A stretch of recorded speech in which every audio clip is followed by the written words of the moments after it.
This is simply a simple, modest blue cross here, and I'll start with that one because I don't think anyone can truly detest it. It is neat and quite simple to see from any angle and against pretty much any background. It effectively completes the task at hand. If you have a complaint, let us know. It's a terrific starting point, and you may alter the color to fit your preferences. Depending on your needs, you may gently adjust the length, breadth, or gap.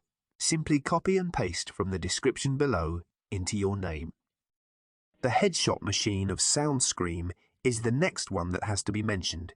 In many respects, Scream and Tens are comparable. They both have crazed aim and are significant players for their current teams.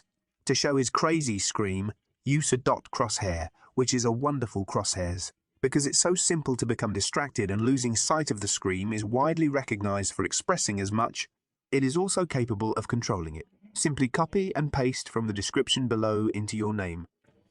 Next, we have something a little more unique, the new wide crosshair type. Recently, Riot made the decision to let us to adjust the horizontal and vertical lengths individually, so we no longer need to utilize the 4:3 resolution to give her crosshairs the wider appearance that many of you love.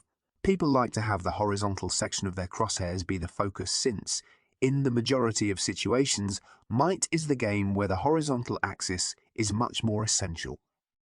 Essentially, mini dot crosshairs are just a smaller version of the screen's crosshairs, but they feel very different because you can make them even smaller by increasing the data size from 1 to 3 and reducing the intelligence from 1 to 3 and reducing the intelligence from 1 to 1.5 to 1, respectively, while still maintaining the same order of the code. Of course! As you can see, this little crosshairs is quite useful if you enjoy dancing but don't want to provide a visible longer distances. At its small, it is still highly noticeable and precise. I understand that some of you believe that the crosshairs on this list up until this point are all simply too small, but well, there is one for you as well. There is one for you as well. That traditional cross there is really simply an old-school cross. With the dots and narrower crosshairs, it nearly gives the impression that you are hunting for the enemy in this area, even though that the space is just wide enough to fit heads in the center of the green outline. You just set the cross there by focusing your focus to the center of your screen, near the enemy. Another fantastic choice is the mini red, which is just a tiny white crosshair with a sizable outline gap. The outline is really obvious while being tiny enough to not take up too much room, so if you didn't like the last one because it was a little difficult to see through, this one could be the one for you. Asuna is well renowned for employing this crosser, and for good reason. It is just plain reliable.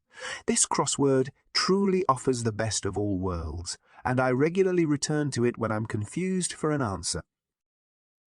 Anyway, the next item is a little unusual, but since this is a top crosshairs list, we felt it necessary to add it for everyone. The finest moving crosshair is shown below, although moving crosswords are generally widely despised for good reason. This one is really fairly usable.